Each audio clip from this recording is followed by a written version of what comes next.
पिछले भाग में आपने देखा कि कैसे रावण ने स्वर्ग पर आक्रमण कर इंद्र को बंदी बना लिया। अब उसकी दुष्ट दृष्टि भगवान विष्णु के सबसे प्रिय सेवक पर पड़ने वाली थी।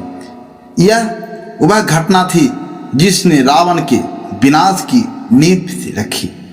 जब रावण इंद्र को बंदी बनाकर लंका ले जा रहा था, तभी मार्ग में उसे नारद मुनि मिले।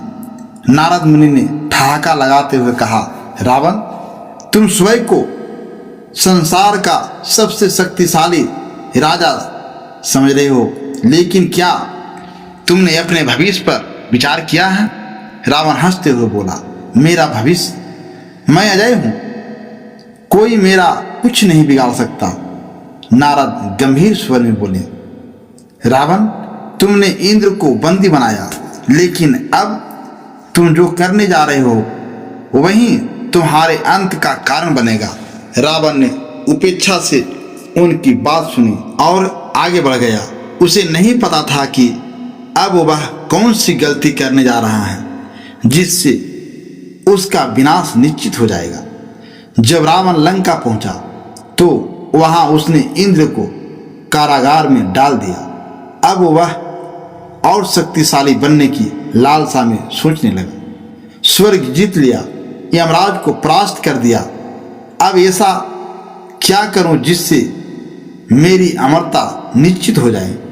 तभी उसने दरबार में उसका एक मंत्री आकर बोला, महाराज, आपने स्वर्ग लोक के राजा को बंदी बना लिया, परंतु क्या आपने सोचा है कि भगवान विष्णु के सबसे प्रिय सेवक आपके पास आ जाए तो आपकी शक्ति कितनी बढ़ जाएगी? रावण चौंका, कौन है ऐसा जो नारायण का सबसे प्रिय सेवक है?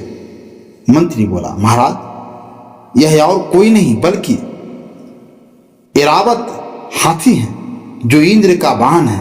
यह भगवान विष्णु का अंश माना जाता है। यदि यह आपके अधीन आ जाए तो आप अमरत्व के बहुत निकट पहुंच जाएंगे। रावण ने मन में यह विचार सुनते ही लालच बढ़ गया। उसने तुरंत अपने सेना को आदेश दिया, जाओ और इंद्र के हाथी ऐरावत को पकड़कर लाओ, अब से वह मेरा वाहन होगा। रावण की सेना स्वर्ग में घुस गई और इंद्र के अष्टबल से ऐरावत हाथी को जबरन पकड़कर लंका ले आई। जब ऐरावत को रावण के समक्ष प्रस्तुत किया गया तो उसने गर्व से कहा, अब से यह हाथी मेरा होगा। मैं इस पर चढ़कर संपूर्ण ब्रह्मांड पर विजय प्राप्त करूंगा। परंतु जैसे ही उसने ऐरावत पर बैठने का प्रयास किया, हाथी ने भयंकर गर्जना की और रावण को अपनी सूंड से उठाकर दूर फेंक दिया। रावण क्रोधित हो गए उठा और ऐरावत को बस में करने के लिए शक्तिशाली मंत्रों का प्रयोग करने लगा। परंतु तभी आकाशवाणी हुई, हे रावण, तूने इंद्र को बंदी बनाया, फिर भी तुझे चेतावनी नहीं दी गई, लेकिन अब तूने नारायण के प्रिय सेवक को अपहरण कर अपने विनाश को निश्चित कर लिया है। तेरे इस पाप का दंड तुझे स्वयं श्री हरि देंगे। रावण यह सुनकर क्रोधित हो गया, मुझे कोई नहीं हरा सकता।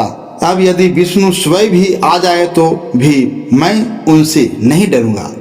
देवताओं ने यह सब देखकर घबराकर भगवान विष्णु से प्रार्थना की, हे प्रभु, रावण ने अब सारी हदें पार कर दी हैं।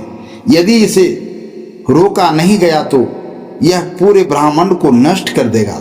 भगवान विष्णु ने गंभीर स्वर में कहा, अब समय आ चुका है कि रावण को उसकी सीमाओं का आभास कराया जाए। शीघ्र ही मैं एक योजना बनाऊंगा जिससे उसका अंत निश्चित होगा। अब आगे क्या होगा? जब भगवान विष्णु ने रावण को पहली बार चेतावनी दी, जब रावण ने ब्रह्मांड के सबसे पवित्र स्थान पर आक्रमण किया, जब रावण ने भगवान शिव के साथ भी बैर मोल लिया, जब नारद मुनि ने भविष्यवाणी की, रावण का काल अब निकट है। इस सभी रहस्यों से पर्दा उठेगा अगले 9वां भाग में। अगला भाग देखिए कल सुबह 5:05 में।